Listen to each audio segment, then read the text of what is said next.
You're listening to In Clear Focus, a unique perspective on the business of advertising, produced by Bigeye. I'm your host, Adrian Tennant, VP of Insights at Bigeye.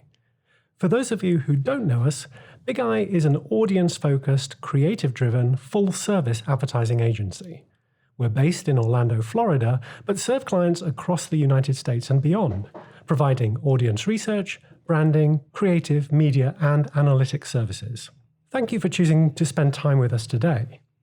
For this episode, it's my pleasure to be joined by Dana Cassell, Bigeye's senior strategist. Dana has been with Bigeye for almost a decade and focuses on consumer behavior, interpreting the results of findings from primary and secondary research. Dana synthesizes data into actionable insights that help Bigeye's clients build strategically differentiated brands. Welcome to In Clear Focus, Dana. Thank you. Glad to be here. What does your role as senior strategist at Bigeye look like? Describe a day in the life, if you will. I love that question. What does a day in the life look like? I spend a lot of time on site with clients in a discovery meeting. So generally at the beginning of an engagement with a client, we have an on-site day where we have the leadership team in the room and our team in the room. And the first half of that discovery is a strategic discovery. And we're working on things like a SWOT analysis, key messages, understanding of the target, current state of affairs. So I'm generally leading that conversation. I like to think of myself as a client advocate. So I'm basically trying to get myself up to speed and understand where they are in the business, what they're trying to do. So I do a lot of that, and I like a lot of that. I'm also on calls with clients a lot, catching up on those types of items. And then the kind of other half of what I do is staring at the computer screen, blinking cursor by myself, because I do a lot of documentation. So if we have a strategic engagement, I'm going to be documenting that entire discovery process and setting forth a strategic plan to move forward.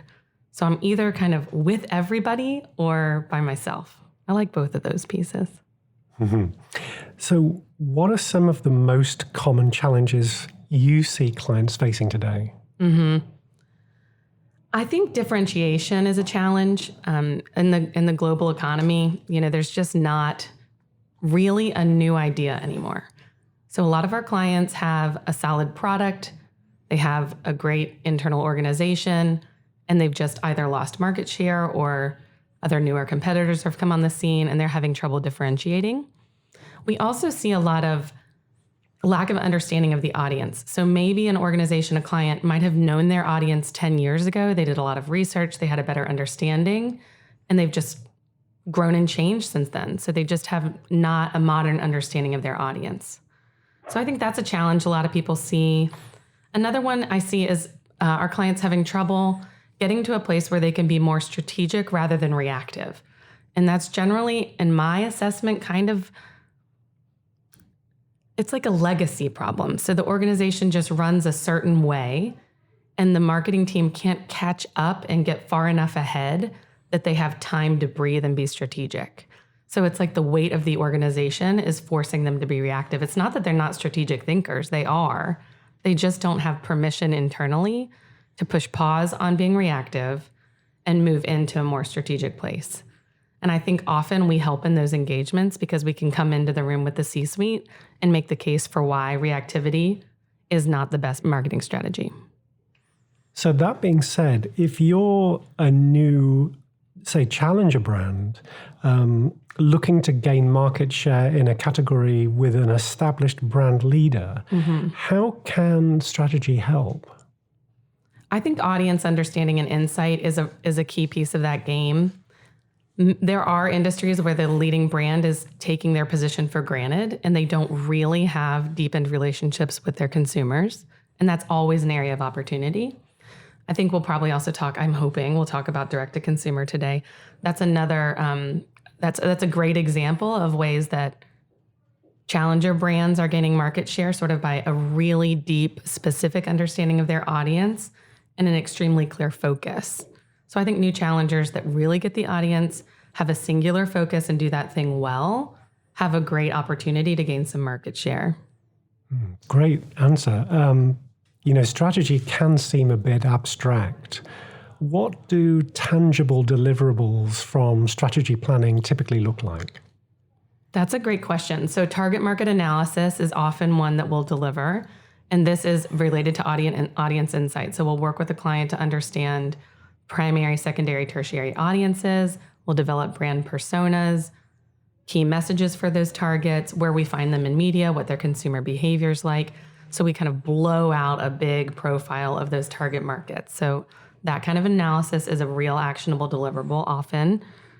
Key messages is a piece of that. So I really like the kind of 4x4 model where we have kind of 4 things that we like to say about the brand over and over, maybe 4 words long, that everybody in the organization can get behind. These are like little memorable key nuggets about a brand that we can work into public relations interviews, we can use in social content, we might use in our email signature. I love helping a brand kind of come up with these key messages that are like part of their identity, something everybody can understand and start to be a driver for a brand. So I often like to work in key messages. We'll also make key messages as a part of that target market strategy. So what are the key messages that resonate most with each segment of that target market? Sometimes a platform analysis is a good one too. So we'll have clients that are involved in a variety of social media. And this is something I love to do as a strategist. So we'll get a client that is doing a lot of social media and none of it beautifully. And I get the opportunity to kind of go in and consume all of that data, all that content they've been putting out over the years, and understand what's been working and resonating. I love looking at the data behind social platforms and coming back and being able to say, the good news is you've been doing too much. And we have an opportunity to narrow your focus and then really do what you're doing well. So platform analysis is a tangible deliverable. And then content planning is another one that happens often.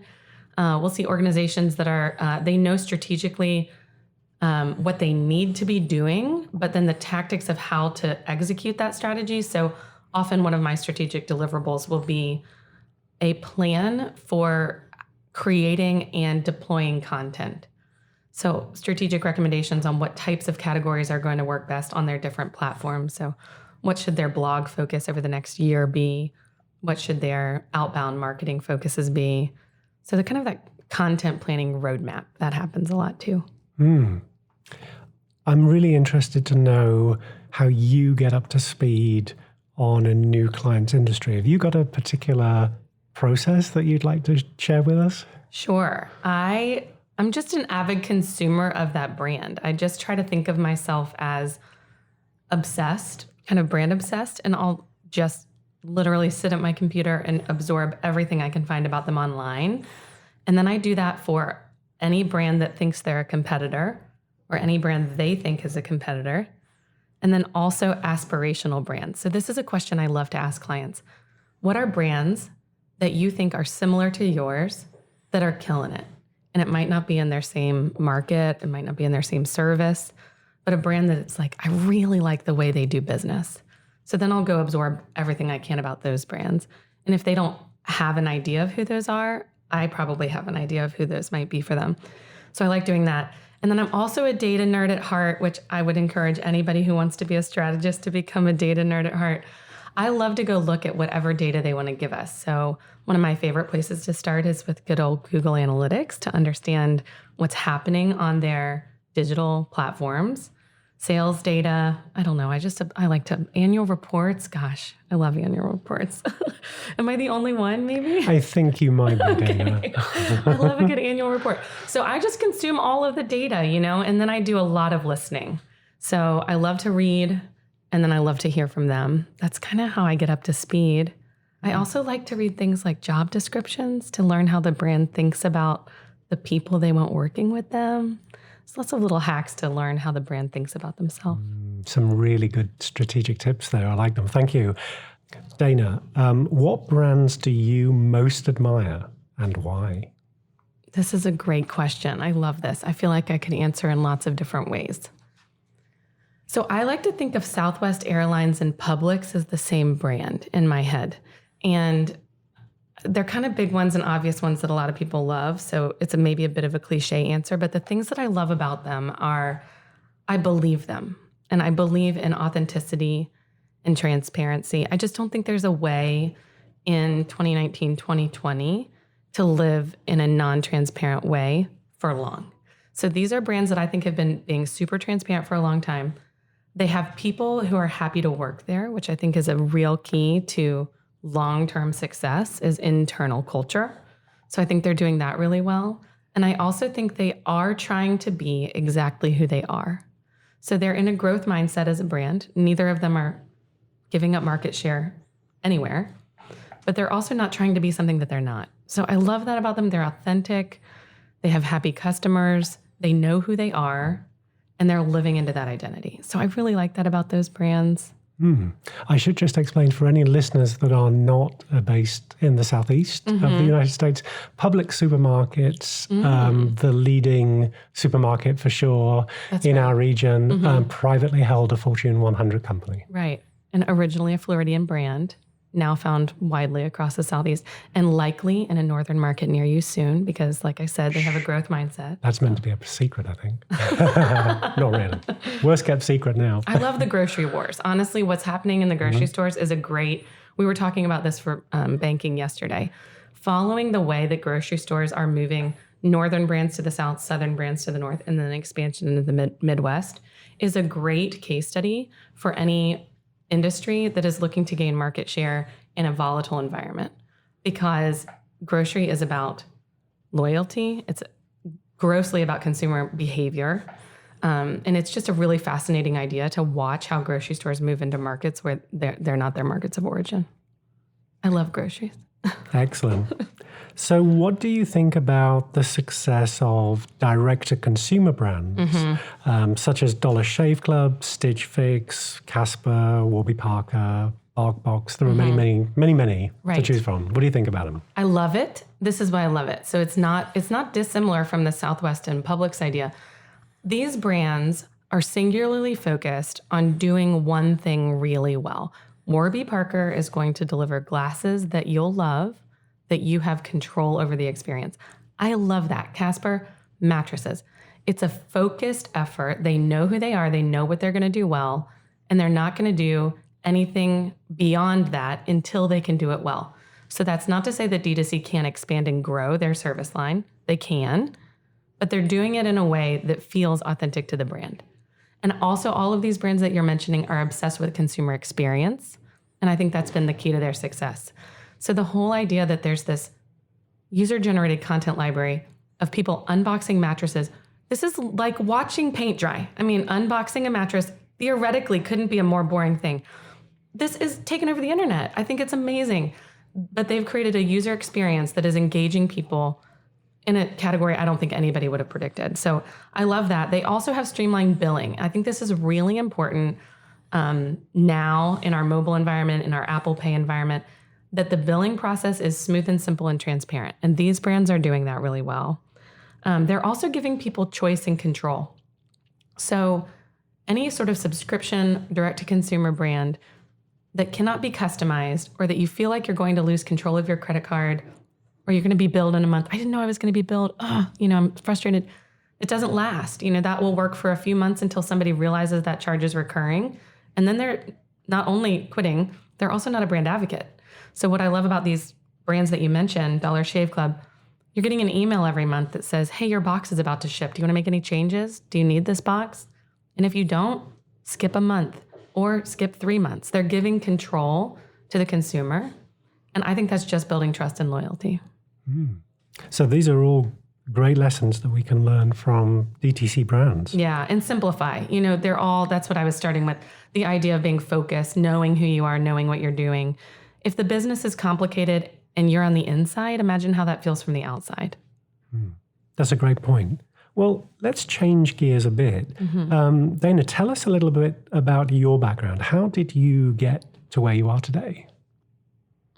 Okay, so I grew up in Louisville, Kentucky, and I don't know when this started, but I think I always wanted to be in advertising, because I really can't remember a time that I didn't. I have this 4-H project from 3rd grade. I'm left-handed, and it was called Living in a Right-Handed World.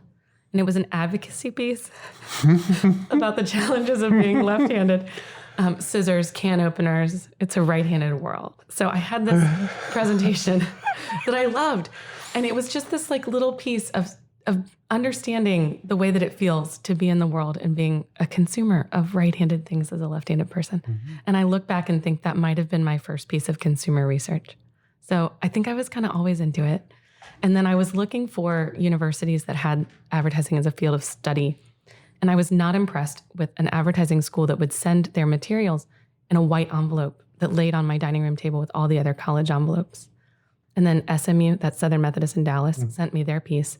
And it was what I wanted it to be. It was shiny and brilliant and well done. And it looked totally different when we threw it on the table. And my parents had drawn this radius on the map of 2-hour flights. And Dallas was right on the edge of the 2-hour flight line. So I thought we should do it. So I went to school in Dallas at the Temerlin Institute and had a wonderful time there. They have a relationship with the Richards Group, which was amazing as a student. And then graduate school in Austin, studying consumer behavior, where I had the opportunity to work on a team that was rebranding the university. They asked a few grad students in the ad program to help rebrand the university. And we came up with that tagline, "What starts here changes the world," which was first recorded by Walter Cronkite, which was just an amazing experience and still can be found on football sometimes today. My dad calls when he hears it. So that was neat. And I was able to document that process as my thesis. So that was a really fun experience and just kind of confirmed my love of advertising and branding. And then I always worked then. So that was 2004 when I graduated. It was kind of the boom of monetizing the .com. So I worked for a local newspaper as they were trying to figure out how to make money on their .com and got some really cool opportunities to collaborate with sales and technology and really start to understand the data that drives websites and how you can translate that data into sales and also leverage audience understanding and the use of a website to target advertising. So that was a very cool time to be in that world, and it wasn't as big then as it is now. So I was in analytics, and I got a crash course in analytics, loved that, and then moved into strategy after that. I think strategy and digital analytics are very closely linked. It's just a great place to start when you don't know where else to start. So that's been kind of my journey. I've been in analytics and consumer behavior and strategy since then. So as you know, we have a very active intern program at Bigeye. What advice would you give someone wanting to pursue a career in brand planning or strategy? I think to have a growth mindset is really important because it's always changing. The entire field is always changing. But to be somebody who is interested in learning every day, and as much as there are common elements among our clients for strategic difficulty, everything is unique. Every client need and strategy is new. So to be able to grow and change, accept what you don't know, and go figure out what you need to know, I think that's really important. So growth mindset, obsession with data. I've said it a few times. It's my experience that some people, and there are even some holdovers in academics, that advertising is a creative endeavor, and that means it's an artistic endeavor, and that's sort of like not congruent with data analysis, math. And I think that's totally inaccurate. And I think data is creative, and I think it's really, really important to understand. And I think our creative team here would tell you that a data-driven creative approach is central to our philosophy. So obsession with data, growth mindset. Also, I think a solid business background. A lot of what I end up doing could be business consulting work. And I love that. You know, I love that Bigeye wants to get their hands in that. It's not like, oh, that's not proper advertising, we're not interested. Marketing and operations are closely linked, although I will say every day of my life, great marketing can't fix operational challenges. We have to get the operations intact. But being able to understand that as a strategist is really important. So I think a little bit of business background is helpful. And to enjoy problem solving. I'm a game player. I love solving problems, doing puzzles, riddles. If somebody tells a knock-knock joke and doesn't give me time to try to figure it out, it makes me crazy. It's like holding in a sneeze. So, you know, I think being a problem solver is another piece of that. So again, thinking about our interns at Bigeye, what kinds of resources would you point them toward to help them? People. I was thinking about this. I can point to, from the beginning, professors. I had an amazing copywriter professor in undergrad who wrote the G.I. Joe Real American Hero jingle, and also, what would you do for a Klondike bar? So he was a really neat professor who inspired me and gave me a different way to think about advertising. And I can think about my first boss that gave me permission to understand the internet and the way that it worked and how that impacted advertising. That was a lot. There was a time where like being on social media at work was not a thing, and so to have bosses that understood that while it didn't seem like the right thing to do, it might be. And then I can also think about people in the industry who inspired me to think differently about strategy. So I really think the best resources that I've had have been people. And that is also like a life strategy of my own, to find someone who's a step ahead of me that I really admire. Look, aspirational brand, I do it in my personal life. Nice. And understand what they're doing and why they're doing it, and just seek their wisdom. So excellent. Yeah, people. You're so on brand. Your own brand. Thank you. So what is one common myth about working in advertising that really needs to be debunked? Yeah. So I think this one is that it's super cutthroat and every man for themselves and unbelievably competitive, and it can't be trusted. I think there's this idea that it's kind of all one big kind of battlefield in a way. And I have not experienced that in 18 years of working in the industry.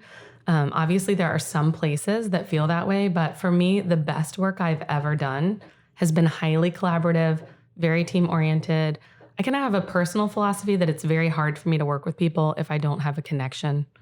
I like to have a personal connection with the people I'm making these big decisions for brands with. So I have never been in an environment in advertising and done great work and that be the case. So I find advertising very collaborative, friendly, helpful. The best work happens when there's somebody from research, planning, creative, digital, everybody at the table working together. That's great. Yeah. So what have you read or listened to recently that really inspired you? I'm an avid podcast consumer. So I listen all the time, and I have this wide variety of podcasts I listen to. But I think something recently that inspired me was Tal Ben-Shahar on Armchair Expert, which is Dax Shepard's podcast. So Dax is married to Kristen Bell.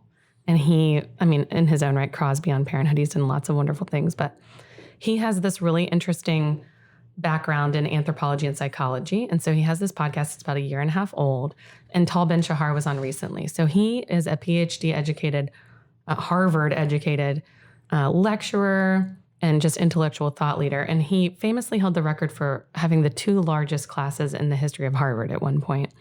And they're all on positive psychology and happiness and leadership. And I love this because it's data-driven approach, because it's a PhD style of learning. And it's about the impact of positivity on life and on the bottom line. So I really love this about him. And I just found his time with Dax really inspiring, because he just talks a lot about organizational leadership. And it's like a data-driven approach to happiness, which I think there's so much in the zeitgeist about kind of positive affirmation. And I love all of that. But I also love that there's like data behind this idea of the power of happiness for economic success, like corporate kind of branding success. I don't know. I really liked him.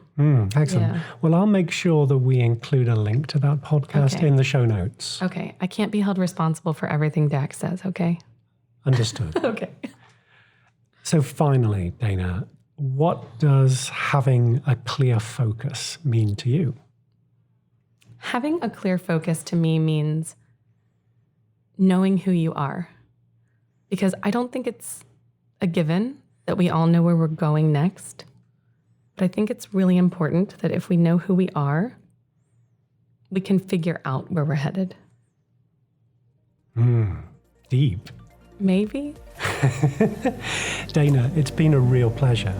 Thank you to our guest, Dana Cassell, Senior Strategist at Bigeye. You've been listening to In Clear Focus, a unique perspective on the business of advertising, produced by Bigeye. If you have questions about the content of today's show, please contact us at info@bigeyeagency.com. You'll also find a transcript of today's show on our website at bigeyeagency.com. I'm Adrian Tennant. Thank you for listening. Until next time, goodbye.